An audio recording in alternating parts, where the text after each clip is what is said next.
ప్రగతి super speciality hospital 1998లో start చేసామమ్మా. 1998.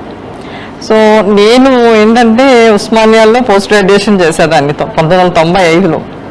ఆ టైంలో ఏంటంటే చూసినట్లయితే చాలా మంది ఈ సంతాన సాఫల్యత చికిత్సల కోసం కానీ ఆ సమస్యల కోసం కానీ రోజుల తరబడి నెలల తరబడి హైదరాబాదు అనే పెద్ద నగరానికి వచ్చి అక్కడ రోజులు స్పెండ్ చేసేవారు, మనీ స్పెండ్ చేసేవారు.